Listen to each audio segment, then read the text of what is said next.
and welcome to the Virtual Frontier, the podcast about virtual teams created by Virtual Team. Disclaimer, all of our interviews are done virtually too. I'm Daniel, your host, and I'm part of the team here at the Virtual Frontier. In this episode, we welcome Peter Pröll as a guest. In the introduction to Season 2 of the Virtual Frontier, I described Peter already as a silent business samurai. Today, I want to explain why. The original meaning of a samurai can be found in the ancient Japan.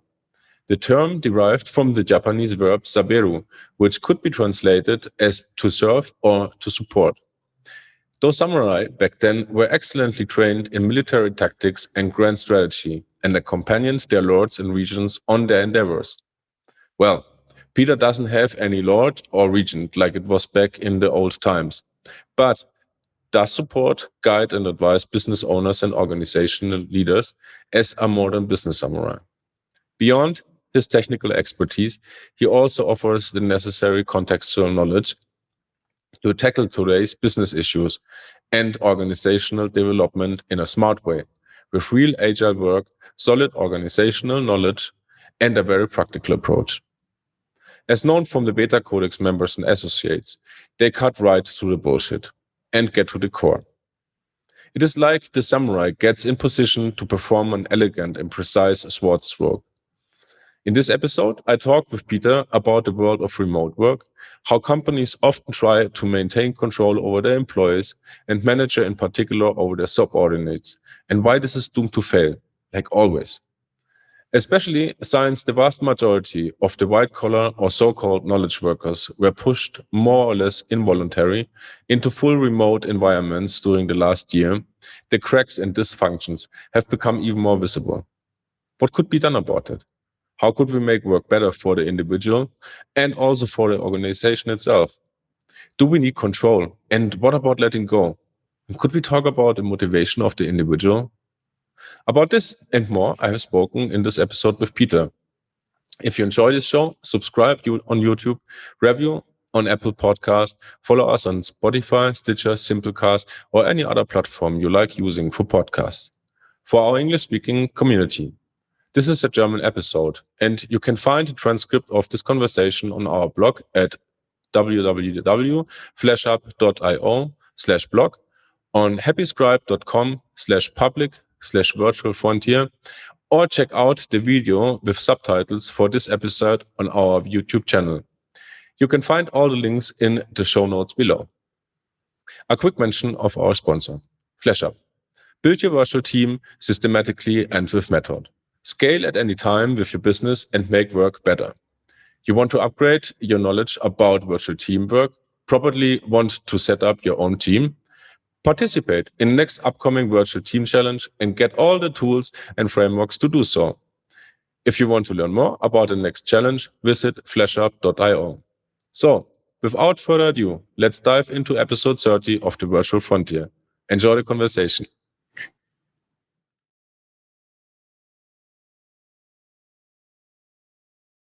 Ja, hallo lieber Peter. Freut mich, dass es heute bei unserem Gespräch geklappt hat. Wir haben uns ja jetzt das zweite Mal verabredet. Beim ersten Mal hatten wir uns ein bisschen Anlaufschwierigkeiten, deswegen freut es mich umso mehr heute, dass es geklappt hat.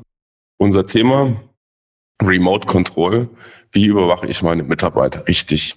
Und das haben wir so bei unserem Vorgespräch so ein bisschen raussondiert als kleinen provokativen Header und Titel. Es geht mir vor allen Dingen auch darum, dass wir uns ein bisschen so über das Arbeiten auf Distanz da eintauchen, wie sich das Ganze dann mit der Führung auch ergeben hat. Und erzähl doch einfach mal ein bisschen was von dir, von deinem Hintergrund nochmal, damit der eine oder andere dich auch kennt, der noch nicht mit dir zu tun hatte oder noch nicht auf deine Webseite gestoßen ist, dass wir da noch einen kleinen Einblick in dich haben, wo du herkommst. Ja, guten Morgen, Daniel. Bei dir ist es morgen. Es ist immer so ein bisschen schön, wie es rund um die Welt immer mit den Zeitzonen ist. Ich habe mein Mittagessen schon hinter mir. Ja, danke erstmal für die Einladung. Ich komme eigentlich aus der agilen Welt, habe aber festgestellt, dass das agile Arbeiten, richtig agiles Arbeiten, richtig selbstorganisiert, richtig selbstgesteuert, dass so etwas immer nur funktioniert, wenn die Rahmenbedingungen, die unternehmerischen Rahmenbedingungen stimmen, beziehungsweise die meisten Probleme, 95% der Probleme und mehr entstehen genau dort an der Grenze zwischen den agilen Teams, zwischen agilen Einheiten und dem Rest der, ich sag mal jetzt, nicht agilen Organisation. Und das hat mich auf die Suche gehen lassen vor einigen Jahren. Ich bin dann über den Beta-Kodex gestolpert, sage ich jetzt mal einfach so sehr salopp, habe mich damit intensiv beschäftigt, einfach aus der Notwendigkeit heraus. Ich wollte wissen, wie schafft man es eben auf der Unternehmensebene wirklich auch dieses agile etwas zu realisieren.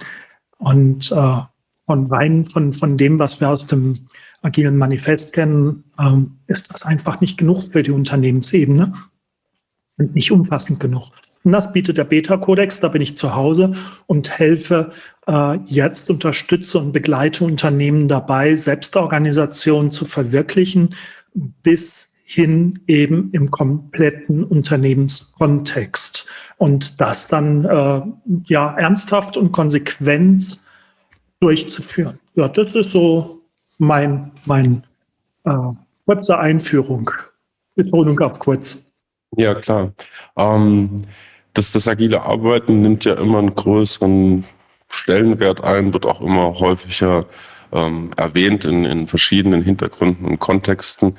Aber da möchte ich gerne mal drauf einsteigen, was das auch für dich persönlich bedeutet, was du damit identifizierst, wie das im besten Fall ausgewachsen in einem Unternehmen dann auch funktioniert, weil wir sehen das ja auch häufig, dass zwar viel agil propagiert wird, aber dass dann in der Umsetzung dann doch eigentlich das mehr mit Hierarchien und angepassten Modellen funktioniert, aber nicht wirklich in das agile, selbstorganisierte Arbeiten geht. Ja, agil für mich bedeutet das, was es das Wort im wahrsten Sinne des Wortes heißt, nämlich agil zu sein, beweglich zu sein, schnell reagieren zu können. Es gibt ja diesen recht komische Narrativ vom großen Tanker, wo man sagt, große Unternehmen sind behäbig und sind schwer zu steuern und brauchen lange, um die Kurse, um den eigenen Kurs zu ändern, was absolut Quatschfug ist. Kleine Unternehmen können genauso behäbig sein und genauso festgefahren und genauso schwer in ihrer Kursänderung. Wir brauchen aber heute das agile Element, also ein agiles Element in dem Sinne, dass ich mich sehr schnell am Markt orientieren kann, an neuen Anforderungen orientieren kann, sei es irgendwelche Krisen oder sei es veränderte Nachmachten. Gottes Willen, heute habe ich es. Sei es eine veränderte Marktnachfrage. Wir haben gerade mal Montag und mir gehen schon die Worte aus. Und das hat nichts zu tun mit der Unternehmensgröße, wie dieser Narrativ des Tankers implizieren könnte, sondern das hat etwas damit zu tun, wie man im Unternehmen strukturiert ist und aufgebaut ist. Es ist nun mal so, dass wir, wenn wir selbst organisiert, selbstgesteuert arbeiten, damit meine ich die Selbstorganisation nicht von Individuen, dass sich ein Mensch selbst organisieren kann, sondern dass sich immer ein Team selbst organisieren kann. Das ist das entscheidende Kriterium, ob ich jetzt agil sein kann und wendig entsprechend auf Marktbedürfnisse eingehen kann oder nicht. Und in dem Moment, wo wir größer werden, wo es mehrere Teams werden, muss das auch entsprechend dieses agile Element beibehalten werden. Und das kann man nur beibehalten, wenn man immer nur erstmal auf Teamebene denkt. Wenn die Teams entsprechend autorisiert sind und entsprechend autonom auch dezentralisiert entscheiden können. Wenn wir das nicht haben, das Gegenteil wäre eine zentrale Macht, eine zentrale Entscheidung, eine zentrale Struktur, dann habe ich ein Problem, weil immer eine Person über sehr viel andere Personen entscheiden und das limitiert die Entscheidungsmöglichkeiten und die Steuerungsmöglichkeiten des ganzen Teams auf diese eine Person, beziehungsweise wenn man es mal groß denkt, im großen Konzern, wo es dann heißt, wir brauchen einen neuen starken Macher. Meistens ist es der neue starke Mann, ab und zu mal auch die neue starke Frau. Dann sind wir limitiert. Dann haben wir immer nur eine Person, die entscheidet und agil sein kann.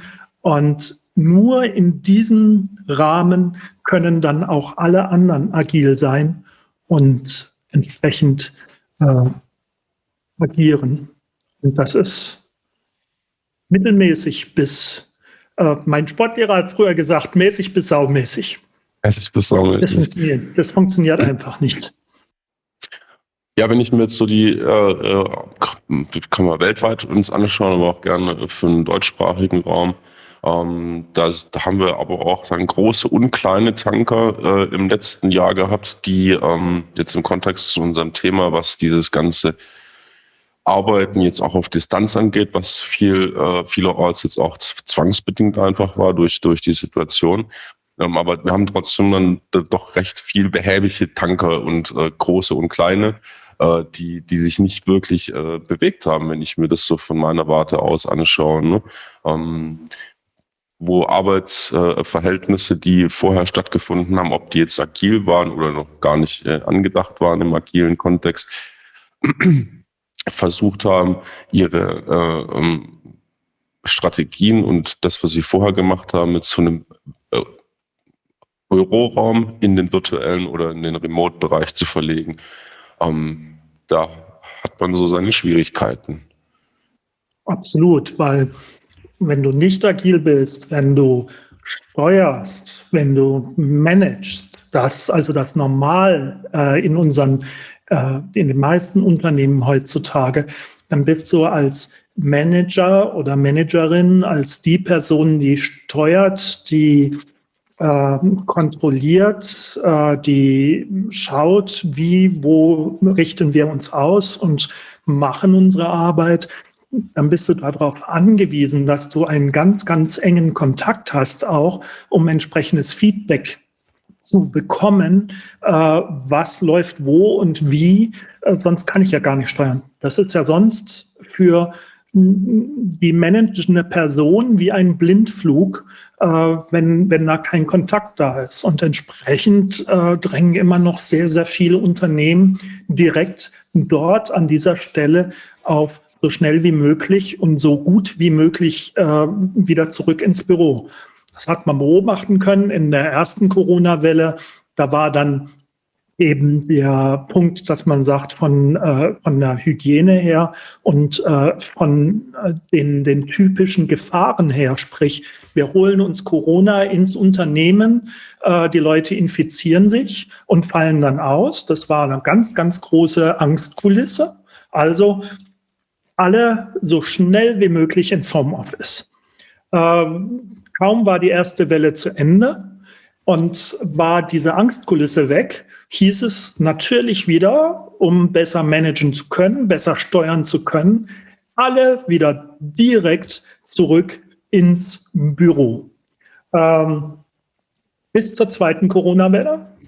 Und das Lustige ist, wenn man so die Zahlen anguckt, die inzwischen in den ein oder anderen Untersuchungen entsprechend drin sind, dann ist sogar die Homeoffice-Quote in der zweiten Welle noch nicht mal so hoch, wie sie in der ersten Welle war.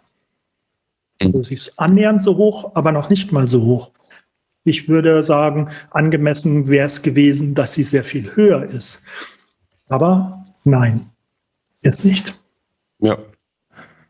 Ja, sehr spannend. Das ist mir noch gar nicht so aufgefallen, dass es da zwei unterschiedliche, zwei unterschiedliche Maßstäbe dann auch gab über diesen Zeitraum, dass man sagt, in der ersten Welle waren deutlich mehr noch und jetzt im zweiten Anlauf sind die Leute dann noch und die Unternehmen dann schon doch mehr am Zurücksteuern wieder ins Büro mit aller Kraft. Ich höre das auch aus Einzelbeispielen, wo dann die Leute jetzt irgendwie auch manchmal völlig sinnlos in irgendwelchen Büroumgebungen sich aufhalten und Arbeiten eigentlich auch zu Hause machen könnten oder auch gar nicht. Aber der Arbeitgeber wünscht dann doch kontrollmäßig, dass der Mitarbeiter vor Ort ist. Wo siehst du da die größte Schwachstelle gerade von Unternehmensseite oder auch von Managementseite her? Dass man eben, das sind ja intelligente Leute, setzen wir das einfach mal voraus, die sehen ja eigentlich, man sieht, der Mitarbeiter könnte zu Hause arbeiten, man sieht auch, die Resultate werden geliefert.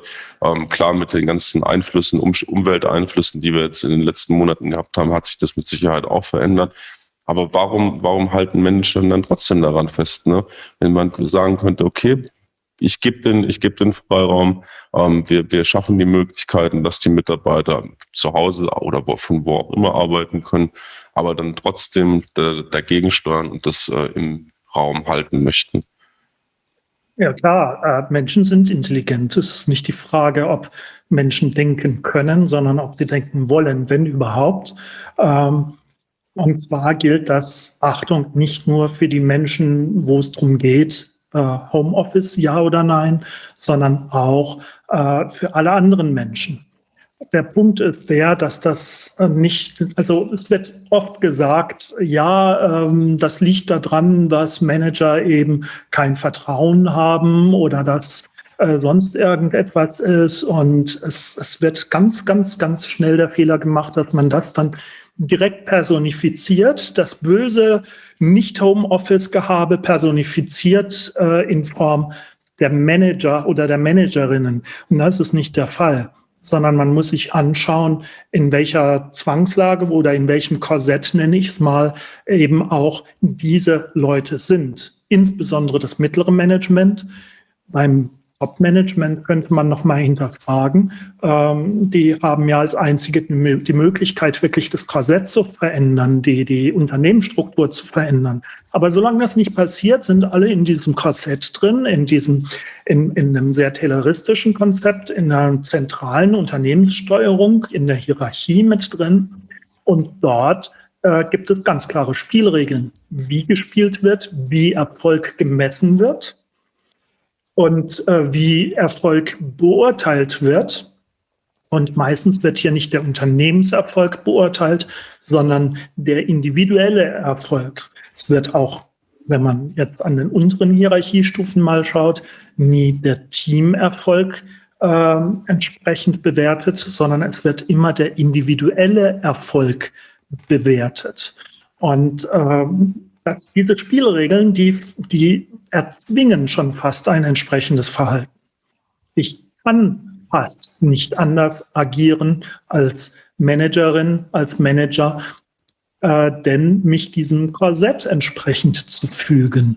Ich habe ja überhaupt keine Autorität, das großartig anders zu machen. Es gibt ja entweder Hü oder Hot. Man kann entweder zentralisiert, gesteuert, gemanagt machen oder autorisiert, selbstorganisiert, dezentralisiert machen. Aber es wird zwar oft versucht, so ein Hybrid zu machen. Man kann natürlich die Steuerung, das Management ein bisschen in Anführungszeichen sanfter machen. Bloß dem sind Grenzen gesetzt. Ganz deutliche Grenzen.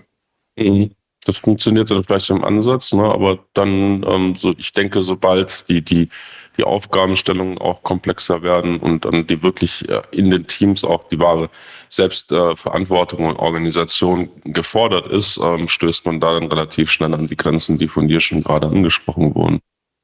Ja, es geht noch nicht mal so sehr um die Forderung an die Teams, dass sie sich selbst organisieren, sondern es geht um die Autorisierung, dass ich den Teams einen so offenen Raum bieten kann, einen so offenen Rahmen bieten kann, dass sie sich überhaupt selbst organisieren, selbst steuern können.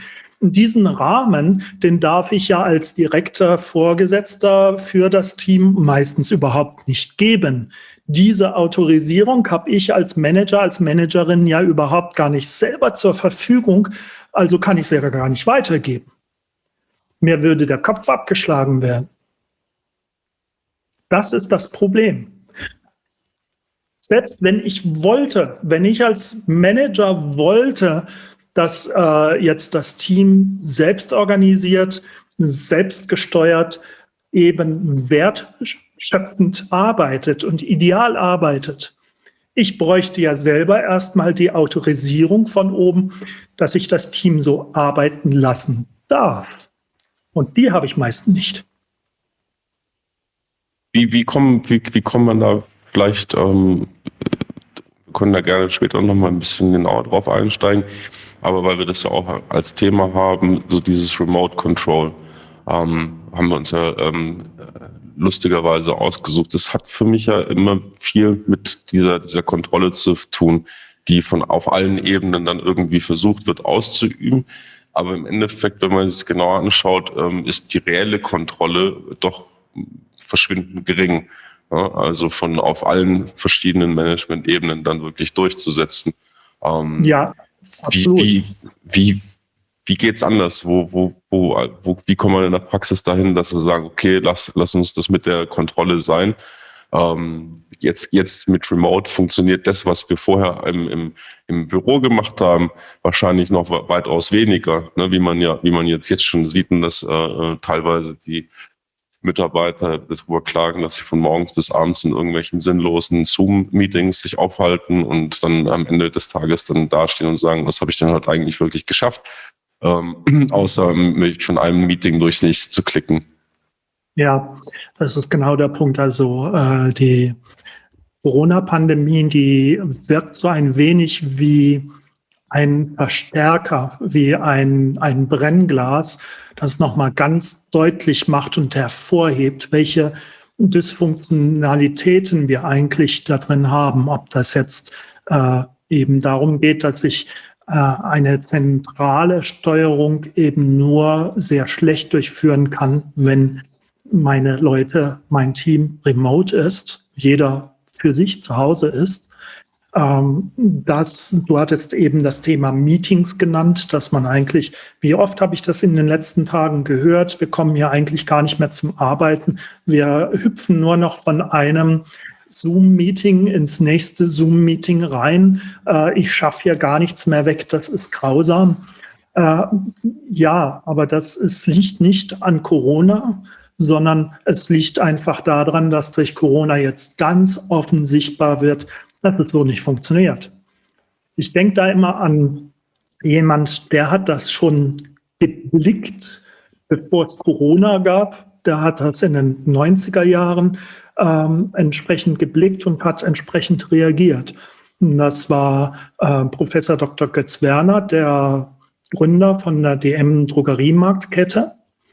Der hatte auch am Anfang den Anspruch, dass er gesagt hat, okay, wir wachsen hier. Das war also die 90er Jahre, Anfang 90er Jahre, eine kräftige Wachstumsphase von DM Drogeriemarkt. Und er hat gesagt, er geht davon aus, dass es so etwas wie die ideale Filiale gibt, mit dem idealen Sortiment und mit der idealen Einrichtung. Und das müsste man herausfinden und dann, ich nenne es mal ganz krass, ausrollen, realisieren in jeder einzelnen Filiale. Also eine ganz, ganz deutliche Steuerung machen. Er ist dann mit der Realität konfrontiert worden. Er hat nämlich gemerkt, es ist nicht machbar. Sie schaffen es nicht. Je größer sie werden, je mehr Filialen es werden, desto mehr greift eine entsprechende Steuerung nicht, desto weniger können sie steuern. Und er hat dann den Schritt getan und hat gesagt, okay, wenn das mit der zentralen Steuerung nicht klappt, muss es was anderes geben. Und er hat das direkt umgedreht, da den Spieß. Und das ist es, was es braucht. Er hat die Macht, die Entscheidungsmacht für die Filialen in den Filialen gelassen oder sie dorthin zurückgegeben. Ein ganz berühmtes Zitat von ihm. Man muss der Zentrale es ist Montag, mir fehlen die Worte. Man muss der Zentrale die Arroganz austreiben. Das ist das, wie er es gesagt hat. Und das funktioniert, wie wir alle wissen, die hier zumindest im deutschsprachigen Bereich den Drogeriemarkt kennen, also den Drogeriemarkt Markt kennen, die Drogeriebranche kennen, ganz hervorragend. Die verkaufen die gleichen Produkte, teilweise exakt die gleichen Marken zu vergleichbaren oder gleichen Preisen, bieten den entsprechenden Kolleginnen und Kollegen eher noch ein höheres Gehalt und haben eine bessere Rendite. Die Filialen entscheiden selber und selbst organisiert, wie genau ihr Sortiment aussieht, wo sie ihre Produkte einkaufen, ob sie das beim zentralen DM-Einkauf machen oder extern. Sie entscheiden darüber, welchen Verkaufspreis sie in der Filiale entsprechend anbieten. Und das ist der Punkt, wo dann wirklich jede Filiale sagen kann, bei uns, in unserem Viertel, hier an unserem Standort, macht genau das und das und das Sinn. Wir sind nicht mehr gesteuert durch die Zentrale, sondern sind gesteuert durch den tatsächlichen Markt. Und das funktioniert. Das funktioniert ganz hervorragend und das funktioniert brillant. In dem Kontext auch mal aufgeschrieben hatte, so als Stichwort ist die Klarheit. Weil häufig hat das doch, glaube ich, auch damit was zu tun, jetzt gerade das bei dem Beispiel bei DM angesprochen hat. Da hat man irgendwann den Schritt dorthin gemacht und hat gesagt, okay, wir wollen diese Arroganz weghaben, also Klarheit schaffen, diesen Müll oder dieses Überflüssige wegbekommen, was sowieso irgendwie nicht funktioniert. Also bei mir bleibt dann auch hängen, dass es unheimlich wichtig ist in diesen ganzen verschiedenen Rollen, die ja bestehen in einem Unternehmen, in den verschiedenen Teams, dass da auch wirklich Klarheit besteht, wie so eine Organisation, wie so eine Struktur aussieht, damit sich dann aber auch jeder, der in diesen Teams und in dieser Organisation arbeitet, damit identifizieren kann, sich damit auseinandersetzen kann und da dann auch wieder seinen Input dazu geben kann. Ja, exakt. Also es ist so, je mehr man in Richtung Selbstorganisation geht, desto mehr ist natürlich auch die Anforderung da, dass in den Teams, dass jeder im Unternehmen zum Unternehmer oder zur Unternehmerin wird, im wahrsten Sinne des Wortes. Das ist nicht, was man groß lernen muss. Es ist aber etwas, was man üben darf und üben muss. Normalerweise hat man in diesem Bereich keine Übung. Manche Themen, die gilt es eben auch entsprechend zu lernen, und zum Beispiel zu lernen gilt es über Strukturen im Unternehmen. Genauso sieht es aus, dass man sich klar macht, wie sieht denn, also das Stichwort, das wir im Beta-Kodex dazu haben, ist Organisationsphysik. Wie ist so eine Organisation sinnvoll eigentlich aufgebaut? Und wo in dieser Organisation, in diesen Strukturen finde ich mich wieder? Man muss sich dann überlegen, dass es entsprechend verschiedene Arten der Strukturen gibt. Man kann da tiefer reingehen. Ich möchte jetzt hier aus dem Podcast keine entsprechende Vorlesung zum Thema Org-Design machen oder Org-Physik machen. Wen das interessiert, dem sei das Buch von Silke Herrmann und Nils Pfleging, Zellstrukturdesign, ans Herz gelegt. Da ist das auch nochmal aufgezeichnet. Das sind so Themen, Organisationsphysik, Organisationsstrukturen. Wo spielt was miteinander zusammen? Wo gelten welche Entscheidungsstrukturen und Entscheidungsprozesse? Das ist etwas, was dann tatsächlich alle im Unternehmen entsprechend sich antun dürfen und sich anschauen sollten, sage ich mal so. Exakt. Sonst ist Mitreden ja Banane. Ja, ganz klar. In unserem Vorgespräch hatten wir das mal ganz kurz angesprochen. Ich schmeiße das Stichwort jetzt einfach nochmal rein, weil das hören wir ja dann jetzt auch in letzter Zeit immer häufiger, so zwischen Verzweiflung und man weiß noch nicht so richtig, was passieren soll, dass den Managern und so gesagt wird, lass doch einfach mal los. Ja, da kriege ich einen Ausschlag, wenn ich das höre. Deswegen habe ich es auch gesagt. Da kriege ich einen Ausschlag, wenn ich das höre.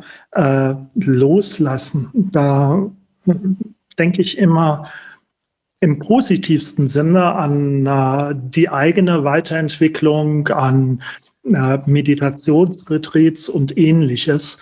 Ja, meinetwegen passt, dann haben wir das dort verortet.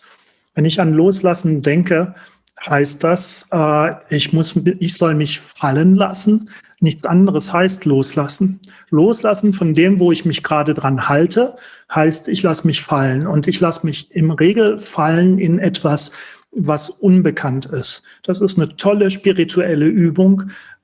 Ich frage mich aber immer wieder, was bitte hat das jetzt hier im beruflichen und im organisatorischen Kontext verloren? Hier geht es nicht um Loslassen und Fallen lassen, sondern da geht es darum, dass man mit Könnerschaft etwas ganz bewusst tut. Und dazu muss ich auch wissen, was ich tue. Ich muss eine entsprechende, wie soll ich das am besten sagen? Ich muss ein ganz, ganz klares Auge darauf haben. Ich muss ein ganz klares Verständnis haben, was ich tue. Und loslassen, das ist für mich eine Option, dass ich eben die Kontrolle aufgebe, abgebe, schön und gut. Das heißt aber, ich lasse mich fallen und mache dann gar nichts mehr. Führt oft, wenn das gemacht wird, ja, also was ich auch oft höre, ja, früher ist also Control und Command oder im Moment noch lieber Manager, liebe Managerin, jetzt lass mal los von Control und Command und dann kommt Selbstorganisation. Gar nichts kommt. Dann haben wir Laissez-faire und aus einem Laissez-faire, dadurch, dass ich einfach loslasse, passiert keine Selbstorganisation. Und das kriege ich dann auch immer wieder zu hören. Ja, wir haben das mal versucht, wir wollen nicht mehr so viel kontrollieren, nicht mehr so viel steuern, aber irgendwie klappt das mit der Selbstorganisation nicht. Nein, man muss ganz genau wissen, was man macht und wie man macht. Es gilt nicht loszulassen, sondern es gilt mit dem einen aufzuhören zugunsten einer anderen Art und Weise eben entsprechend hier zu agieren und nicht loszulassen. Vor allen Dingen, wie geht das Loslassen überhaupt? Daniel, wie lässt du los? Ja, beim Meditieren so, aber nicht beim Arbeiten. Ja. Gerade in dem Zusammenhang, das ist mir eher eingefallen, hatte ich vor kurzem ein Interview gehört mit Elon Musk, und der wurde dann irgendwie von dem Interviewer gefragt, wo er denn heute Nacht, der ist ja jetzt gerade in Berlin unterwegs bei der Aufbau seiner neuen Fabrik, und dann wurde er irgendwie gefragt, wo er übernachtet, ne? Und er sagt dann so irgendwie so eiskalt, ja, du bist in der Fabrik im Konferenzraum, weil dort hat er so das Gefühl, dass er so lebt und spürt, wie sich so dieser ganze Moloch seiner Firma so weiterentwickelt, so wie die Fabrik wächst, ne? Und also das so anstatt dieses loszulassen, so ist das eher so Inklusion, was der macht, ne? Also der taucht dann wirklich so ein, in diesem Prozess, wie sich das Unternehmen oder wie sich diese Fabrik da jetzt dann so zeitweise jetzt aufbaut. Und das, finde ich, geht eigentlich schon eher in die richtige Richtung, wenn man das so betrachtet, ne? Weil er sich dann wirklich dann so reinbegibt in das ganze, in den ganzen Entwicklungsprozess. Ja, das würde ich mal mit einem Fragezeichen alles entsprechend noch markieren und man müsste sich das genauer anschauen. Aber um eines geht es nicht. Es geht nicht um Loslassen. Da bekommt man Laissez-faire. Und wenn man Laissez-faire praktiziert, wird man nichts erreichen. Auch keine Selbstorganisation. Das ist blauäugig und das zeugt, wer von Loslassen spricht, an der Stelle und das Laissez-faire entsprechend beflügelt und promotet. Das zeugt von fehlender Könnerschaft, was echte Selbstorganisation betrifft. Was ja auch ein großes Schlagwort immer ist, das hat jetzt noch gar nicht mal was mit dem Aktuellen zu tun, wobei das natürlich wahrscheinlich jetzt auch nochmal extrem forciert wird, dass wir unsere Mitarbeiter motivieren müssen, oder die Teams motiviert werden müssen oder der einzelne Mitarbeiter motiviert werden müsste oder wir sind selber motivieren. Wie stehst du zu diesem Schlagwort? Was kann man dazu anbringen? Weil das wird auch häufig fehlinterpretiert und Leute denken das eine, aber dabei ist was ganz anderes gemeint. Ja, also grundsätzlich haben wir ja an der Stelle genau die Wurzel des Problems. Sprich, wieso sind wir nicht alle mal Götz Werner und sagen, okay, wir hören auf mit der zentralen Steuerung und geben die Macht, die Autorisierung ab an zum Beispiel die Filialen. Wieso machen wir das nicht? Wieso gehen wir nicht in Selbstorganisation und Dezentralisierung? Und wenn man die entsprechenden Entscheider hört, dann läuft es genau darauf hinaus. Ja, die Leute muss man doch motivieren. Kann ich den Leuten vertrauen? Bringen sie dann wirklich Leistung? Und das fußt auf ziemlich der Realität nicht angemessenen Menschenbildern, dass ich also Menschen kontrollieren muss, ihnen sagen muss, was sie tun, wie sie tun. Das zeugt ja davon, dass ich Menschen nicht zutraue, dass sie denken können. Blöderweise bei denen, die es dann mal ausprobiert haben und das auf dieses Loslassen und laissez-faire gemacht haben, die haben sich dann noch bekräftigt gefühlt, indem sie gesagt haben, ich hab's doch gewusst, guck's dir an, ich habe mal das ganze Controlling weggelassen und schau dir die Leute an, ist trotzdem kein Engagement da. Die denken trotzdem nur von 12 bis mittags und da tut sich dann trotzdem nichts. Das ist der Punkt. Mit der Motivation ist auch sowas, wo man das sehen kann, dass man der Meinung ist und immer davon spricht, man müsse doch auch die Menschen eben motivieren, damit sie dann motiviert drangehen und die Arbeit mit viel Engagement erledigen. Wo ich denke, es kann doch jetzt wohl nicht wahr sein. Wenn man sich das ganz genau mal überlegt, Achtung, denken bitte einstellen. Ich habe eine Situation, wo ich viel steuere oder, wenn ich sage, ich will nicht mehr steuern, einfach loslasse, laissez-faire praktiziere, gar nichts mehr mache. Dann habe ich eine Situation, die tunlichst ungünstig ist, wirklich ungünstig ist für Selbstorganisation, wo Selbstorganisation nicht passieren kann.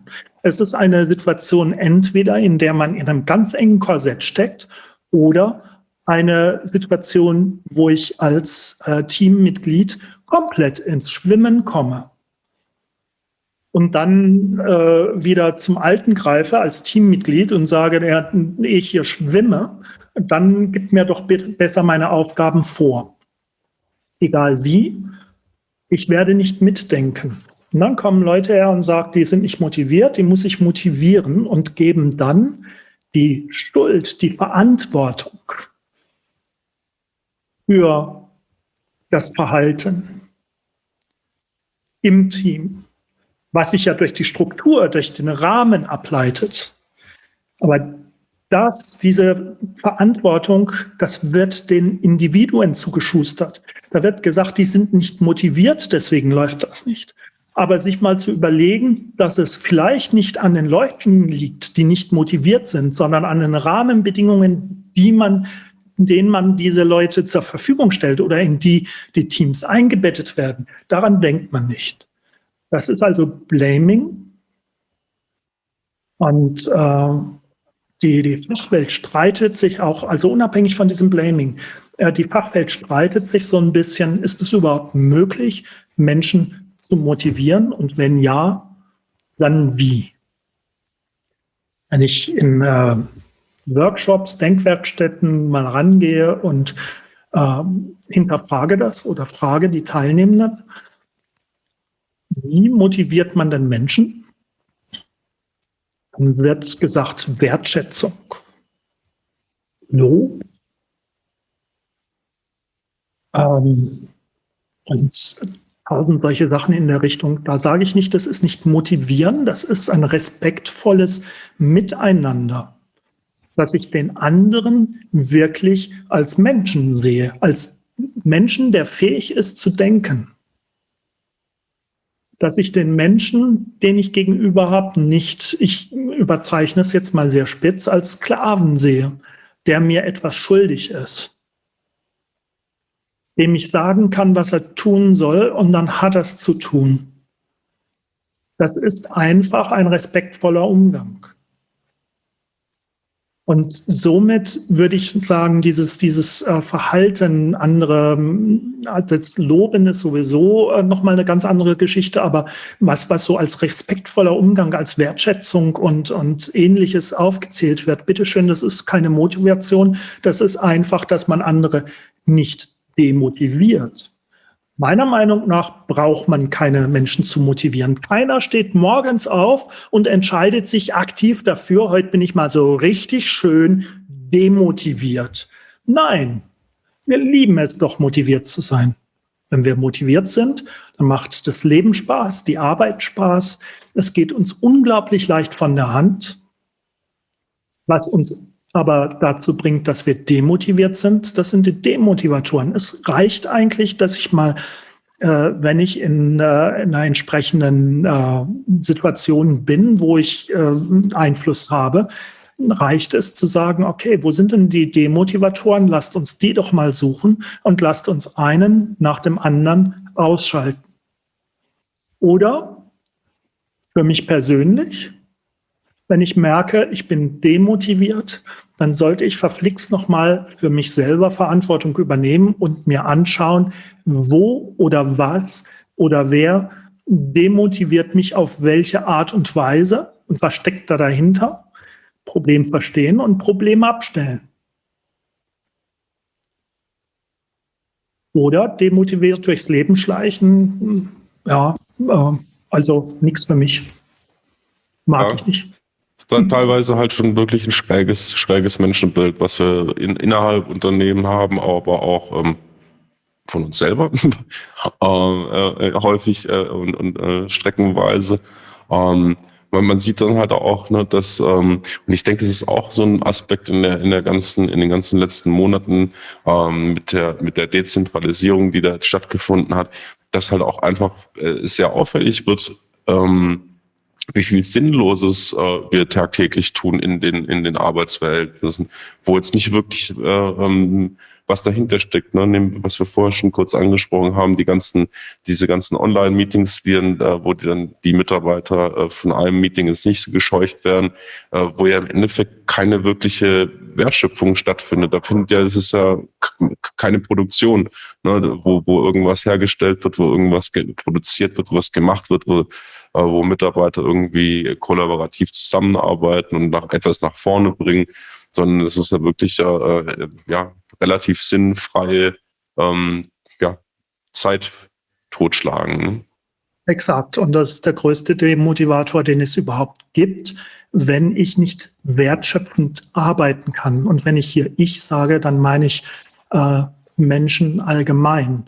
Kann sich jeder mal für sich selbst fragen, wie demotivierend es ist, etwas Sinnloses, also etwas zu machen, Arbeit zu machen, die nicht zu Wertschöpfung führt, wo nichts an Wert entsteht, sondern wie das auf einen selber wirkt, wenn man genau an dieser Wertschöpfung behindert wird, wenn man irgendwelches Business-Theater machen muss, Meetings oder sonst irgendwas, wo man danach sagt, ja toll, das hat jetzt überhaupt keinen Wert gehabt, hätte ich mal lieber gearbeitet.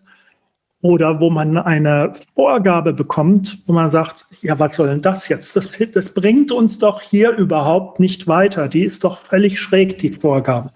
Das ist der größte Demotivator, den es überhaupt gibt. Und das Demotivieren, das ist ja gefährlich. Es ist ja nicht nur etwas, was Engagement killt, was das Mitdenken killt. Weil wenn sowas Unsinniges daherkommt an Ansage, was man jetzt machen soll oder wie man es machen soll, dann kommt man doch abends bitteschön von der psychologischen her nur noch einigermaßen gesund aus dem Unternehmen raus, wenn man gar nicht drüber nachdenkt. Das Denken einstellt an der Stelle. Alles andere ist heftig. Und selbst wenn man das Denken einstellt, selbst dann wird es eben sich noch auswirken, nicht nur in der psychologischen, sondern auch durchaus im physischen. Ich meine, es war 2018, dass das Krankenkasse AOK, meine ich, wäre es gewesen, mal eine Feldstudie dazu gemacht hat und nachweisen konnte, wie sehr die Sinnhaftigkeit der Arbeit oder die Unsinnigkeit von gewissen Arbeiten direkt in Korrelation steht zu entsprechenden Krankheitsbildern. Das heißt, das macht krank. Das muss man sich auf der Zunge mal zergehen lassen.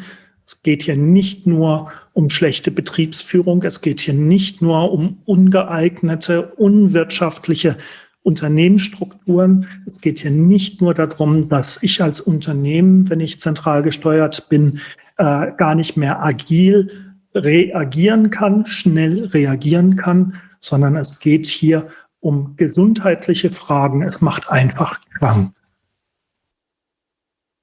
Ein Faktor, der, glaube ich, auch nicht besonders gesundheitsförderlich ist und der auch, was auch in dem Kontext der Sinnhaftigkeit, glaube ich, steht zum Teil, ist der Druck, der auch bei vielen Managern zu verspüren ist, bei vielen Führungskräften, die sich entweder selber Druck aufbauen oder sagen, ja, ich funktioniere besonders gut, wenn es richtig drückt überall, oder die den Druck von oben bekommen. Das kriegen wir dann auch, wenn dann die Geschäftsleitung oder der Vorstand dann oben mit der imaginären Peitsche steht und immer schön drauf, bis der Manager läuft und den Druck nach unten weitergeben kann auf die ausführende Ebene in der Hierarchie. Du hast da auch einen ganz, ganz speziellen Hintergrund und eine Denke, was das Thema Druck angeht. Magst du das mit uns ein bisschen teilen? Ja, gerne. Also du hast es schon ein bisschen angesprochen. Man muss sich mal klar machen, wie Druck überhaupt funktioniert. Druck funktioniert, wenn ich eine Teetasse auf dem Tisch habe und ich will diese Teetasse entsprechend verschieben, dann wirke ich da auf diese Teetasse physischen Druck aus. Ich schiebe sie zur Seite.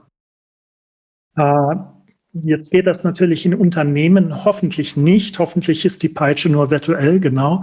Es geht in Unternehmen hoffentlich nicht so weit, dass hier physischer Gewalt angewendet wird, um den Druck zu erzeugen und die Leute damit zu bewegen, etwas ganz Spezielles zu tun. Aber es geht um Steuerung. Das heißt, irgendwie muss ich die Leute dahin bewegen, dass sie das tun, was ich will, wie ich die Unternehmung gesteuert haben will. Das heißt, wenn physisch nicht geht, macht man es halt psychisch. Und psychischer Druck, der wird immer dadurch aufgebaut, dass ich eine entsprechende Angstkulisse haben muss, eine Droh- und Angstkulisse. Die wird entweder explizit ausgesprochen, mach das, und wenn du es nicht machst, hast du mit den und den Konsequenzen zu rechnen.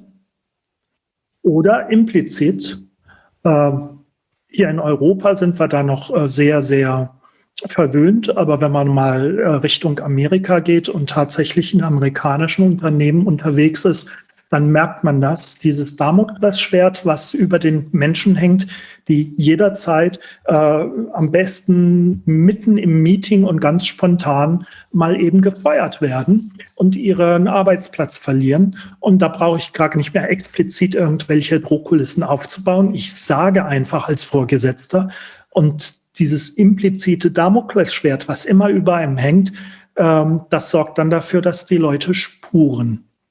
Und wenn man sich das genauer anschaut, was das dann als Folge hat, dann wird einem grauslich, dass man entsprechend biochemisch messen kann, wie unser ganzes System auf diesen Druck, auf diese Angst- und Drohkulisse reagiert. Wir müssen ja jetzt entscheiden, das ist ein evolutionär tief eingeprägtes Programm. Sollen wir kämpfen gegen die Gefahr, die da droht, oder sollen wir flüchten? Und diese Entscheidung muss schnell gefällt werden. Und darauf stellt sich der Körper ein. Mit messbar Ausschüttung von Botenstoffen, Adrenalin, und hast du nicht gesehen, was da noch alles läuft? Und das ist ein Problem, weil wir abgelenkt werden, die Aufmerksamkeit und die Energie, die wir bräuchten eigentlich und die Ruhe, die wir bräuchten, um konzentriert und damit effektiv und effizient unsere tatsächliche Arbeit zu machen, die wir machen sollen, die ist weg. Unabhängig davon, man könnte da sogar noch auf eine andere Facette eingehen, nämlich auf die tiefenpsychologische. Wenn der andere, der mir Druck macht, mir so kommt mit einer Angst- und Drohkulisse, und tiefenpsychologisch kenne ich nur eine Angst, und das ist die Angst vor dem Tode. Also jemand, der mir tiefenpsychologisch, gewollt oder ungewollt, mit dem Tode droht, ist er mein Feind oder mein Freund? Und ist das vertrauensbildend oder vertrauenszerstörend? Das ist also in vielfacher Hinweise mit dem Druck sehr kontraproduktiv und es führt ganz bestimmt nicht dazu, dass ich ein High-Performance-Team irgendwie in irgendeiner Art und Weise erhalte. Es gibt dann immer noch die Leute, die sagen, ja gut, aber Peter, wenn ich meinen Leuten keinen Druck mache, dann läuft da überhaupt nichts. Ja, genau. Man hat so lange Druck gemacht, bis gar nichts mehr läuft, es sei denn, man macht weiter Druck. Das ist der nächste Punkt, die nächste Facette, die man da sich anschauen muss, wenn man sich einmal auf dieses Teufelsspiel einlässt. Einmal sagt, ich arbeite mit Druck, dann muss ich kontinuierlich immer wieder mit Druck entsprechend nacharbeiten. Was hinten rauskommt, ist weder effizient noch effektiv, noch hat es eine Qualität, die in irgendeiner Weise gut ist. Das ist alles nur, ich zitiere wieder meinen Sportlehrer von damals, mäßig bis saumäßig. Man ist da erstmal gefangen in dieser Teufelsspirale des Drucks. Ja, das ist ja schon irgendwie relativ so ein krankhaftes Abhängigkeitsverhältnis. Ne? Also das ist mir jetzt irgendwie schon gerade so die Drogenabhängigkeit irgendwie in den Sinn gekommen.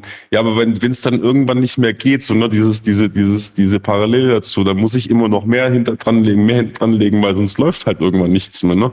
Also irgendwie so wie mit einem Abhängigen, der dann immer noch ein bisschen mehr drauflegen muss, weil es funktioniert sonst einfach nicht mehr. Ja, das ist schöner Vergleich, genau. Und alles, was hilft, ist der Entzug dann. Ob man den kalten Entzug macht, das kommt dann darauf an. Aber der Entzug, und wir wissen alle, wenn man von sowas auf Entzug geht, dann ist das nicht so, dass man von jetzt auf nachher wieder leistungsfähig ist, sondern das dauert, bis sich das ganze System wieder regeneriert hat, aufgrund der ganzen Facetten, die eben nachhaltig, richtig schön nachhaltig nachwirken, selbst wenn man sagt, ab jetzt kein Druck mehr. Es hat schon seinen Sinn, wieso sämtliche agile Frameworks und sämtliche agile Arbeitstechniken ganz explizit darauf setzen, kein Druck, kein Push, immer Pull. Mhm. Wenn wir uns das jetzt auch gerne nochmal zurück zum Ausklang unseres Gespräches anschauen, wie könnte das dann aussehen, wenn und wie kann es aussehen, wenn Unternehmen sagen, okay, wir sehen, das mit dem Druck funktioniert nicht mehr wirklich, wir können nicht mehr drauflegen, die Mitarbeiter bleiben wahrscheinlich irgendwie mehr oder weniger in ihren Homeoffices noch eine ganze Weile sitzen. Aber wir haben noch diese verkrusteten alten Strukturen, die uns noch da irgendwie mit begleiten und uns hinterherhängen. Wie können so praktische Schritte dahin aussehen? Zu sagen, okay, wir sind bereit, wissen aber noch nicht wirklich wie. Das Coaching beim Peter Pröll oder Codex haben wir noch nicht gebucht. Wie können die Mitarbeiter und die Unternehmen da rangehen im Praktischen, zu sagen, okay, wir wollen jetzt auf Entzug gehen, was die alten Arbeitsformen angeht und was Neues machen. Jetzt sind wir hier total in Entzugs- und Alkohol- und Drogenproblemen drin. Mein Gott, was denken bloß die Leute, die jetzt da draußen zuhören? Aber das Bild gefällt mir irgendwie. Solange von oben, von der Geschäftsführung, und da ist ja der Hebelpunkt, weiter Alkohol und Drogen in Form von zentraler Steuerung ins Unternehmen reingepumpt wird, hat man es natürlich im Unternehmen als Mitarbeiterin, als Mitarbeiter erstmal sehr schwer zu sagen, ich möchte das eigentlich nicht mehr mitmachen. Ich möchte es hier in meinem Autorisierungs- und Verantwortungsbereich anders machen. Das kennen wir alle von agilen Teams, die versuchen eben in Unternehmen so kleine Inseln der Glückseligkeit aufzubauen und wo, wenn man mal auf Scrum-Tische geht, die entsprechenden Scrum Master klagen über genau diese Schnittstelle zwischen den agilen Teams, zwischen den Inseln der Glückseligkeit und am Rest des Unternehmens, wo vergiftete Steuerung und Management von Menschen passiert. Mhm. Das ist ein unglaublicher Energieaufwand, dass man das sauber hält in diesen Inseln. Und B, führt es natürlich auch dazu, dass man irgendwo mal dann erschöpft ist und nicht wirklich weiterkommt. Das heißt, in dem Moment, wo ich in einem Unternehmen eigenständig sage, ich mache hier an der Stelle von mir aus und die Hierarchie runter, bitte jetzt mal ein wenig in die andere Richtung, dann sollte ich tunlichst aufpassen, dass ich meine eigenen Kompetenzen, meine eigene Autorität, die mir gegeben worden ist, meine eigenen Autoritätsrahmen, unter denen ich unterliege, dass ich die nicht überschreite. Umgekehrt, als selbstorganisiertes Team sollte ich tunlichst darauf schauen, dass eine Autorisierung, die mir gegeben worden ist, nicht überschritten wird. Das sind Schwellen, wenn man die überschreitet. Manche Leute träumen ja davon, das ist dann was man Bottom-up-Transformation nennt. Ja, wir machen erstmal unten alle Teams agil und dann wird sich das entsprechend nach oben durchpflanzen. Nichts wird's. Ich kenne nicht eine Bottom-up-Transformation, die gelungen ist. Wenn man jetzt sagt, wir haben das begriffen, wir haben auch begriffen, dass ein Menschenbild, dass der Mensch steuert und kontrolliert werden muss und nicht selbstständig zum Denken fähig ist und eigentlich vorsätzlich demotiviert kommt und motiviert werden muss, dass alles das eigentlich nicht hilfreich ist. Ich will nicht sagen falsch ist, aber es ist nicht hilfreich. Das ist Nummer 1. Nummer 2, wenn wir uns die entsprechenden Forschungserkenntnisse der letzten 100 Jahre angucken, dann sehen wir auch, dass dieses Menschenbild nicht der Realität angemessen ist, sondern nur ein Ergebnis ist der vergifteten Steuerung. Ja, wenn man das sagt, wenn man sagt, ja, Menschen sind ganz anders. Menschen übernehmen unglaublich gerne Verantwortung. Es gibt nichts Erfüllenderes für einen Mensch im Unternehmen, außer wirklich sinnvoll Wert zu leisten für sich persönlich, fürs Team, fürs Unternehmen. Und es geht nur darum, nur in Anführungszeichen, einen entsprechenden Rahmen zu schaffen, wo Menschen es möglich gemacht wird, einfach ihrer Natur entsprechend zu agieren, weil wir dann als Unternehmen gewonnen haben. Wenn man das geändert hat, dieses Menschenbild, dann braucht es einer entsprechenden Autorisierung, dass dieses Menschenbild auch Konsequenz dann folgt, dass da ernsthaft und konsequent an der Unternehmensstruktur gearbeitet wird. Und diese Autorisierung kann nur kommen von der Stelle, die überhaupt die Autorität dafür hat, so tiefgreifend an der Struktur zu arbeiten. Und das ist Vorstand, Geschäftsführung, Top-Management. Und da muss der Rahmen aufgemacht werden. Wenn wir dann von Transformation sprechen, die eigentliche Transformation, die dann autorisiert ist, die muss berücksichtigen den Rahmen, den man erreichen will. Also ausgehend von dem Rahmen, wo man ist. Top-Management entscheidet, heißt, Top-Management muss den Rahmen öffnen, die Autorisierung erteilen. Wo wollen wir hin? Selbstorganisation.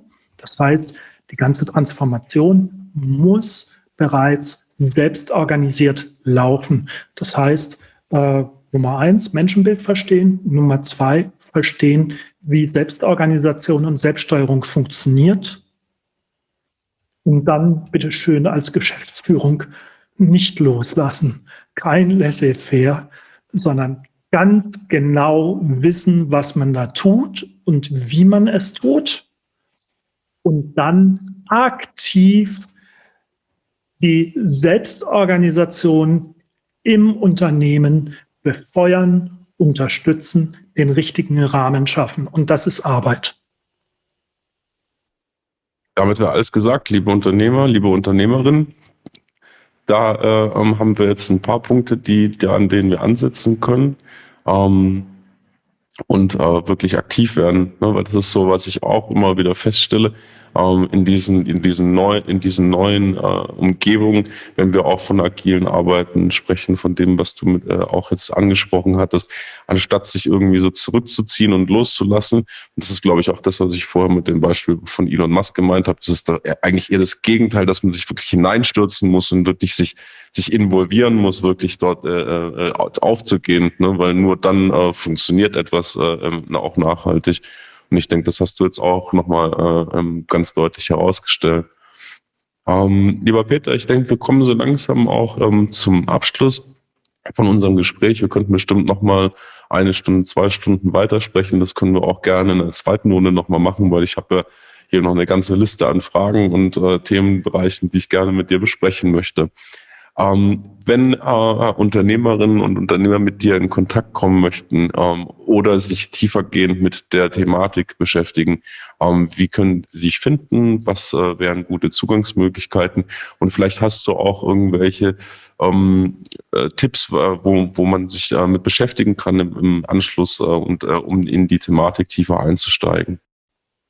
Ja, mit mir kommt man natürlich am besten über meine Homepage in Kontakt. Da stehen alle weiteren Kontaktinformationen und Möglichkeiten. Ich firmiere unter dem schönen Namen Alinbu, der sich ableitet von dem Sprichwort alles in Butter, wenn man da die ersten 2 Buchstaben nimmt, alinbu.net. Auf der Homepage findet man auch einen Bereich Magazin. Da sind sehr viele Artikel zu den Themen auch, die wir jetzt durchgesprochen haben. Und ja, wie ich gesagt habe, es gilt also nicht loszulassen, sondern es gilt, hier ein Bewusstsein aufzubauen und Könnerschaft aufzubauen. Und da kann man sich natürlich auch mit entsprechender Literatur reinlesen. Genannt hatte ich schon meine beiden Kolleginnen und Kollegen Silke Herrmann und Nils Pfleging. Die haben neben dem Buch Zellstrukturdesign auch ein grundsätzliches Mal geschrieben. Organisation für Komplexität ist vom Nils beziehungsweise von beiden dann als Co-Autorinnen und Autoren das Buch Komplexitoden. Das sind schöne Einsteigerwerke, um sich mal grundsätzlich mit diesem Themenkomplex auseinanderzusetzen. Und ansonsten natürlich gerne über alinbu.net und dort weiter schmökern oder anfangen zu schmökern und gerne mir schreiben. Ja, das werden wir gerne auch im Podcast in den Shownotes etc. verlinken, damit dann auch der ein oder andere direkt den Weg zu dir findet. Ja, lieber Peter, ich danke dir recht herzlich für deine Zeit, die du heute genommen hast. Das war wirklich sehr aufschlussreich und wir haben das auch, denke ich mal, von etwas unterschiedlichen Blickwinkeln heute her betrachten können. Und ich danke dir nochmal recht herzlich für das Gespräch und hoffe, dass wir uns dann bald zur zweiten Runde hier bei Virtual Frontier einfinden können und das noch weiter erörtern. Ich habe ja gelacht, als du mir das Wunschprogramm für heute übermittelt hast und dich ja gefragt. Und das alles in 1 Stunde. Wir sind recht weit gekommen. Das hat mich jetzt sehr überrascht. Ich danke dir, lieber Daniel, für die Einladung und eine zweite Runde immer gerne. Lass uns schauen, dass wir das bald möglichst machen. Ich wünsche dir noch einen schönen Nachmittag, lieber Peter. Ich wünsche dir einen schönen Tag. Mach's gut. Tschüss.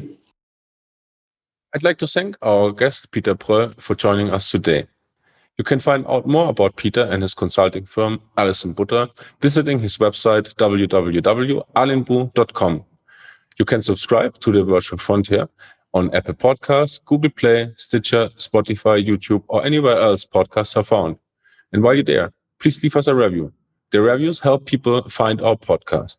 On behalf of the team here at Virtual Frontier, I'd like to say thank you for listening today. So until next episode, keep exploring new frontiers.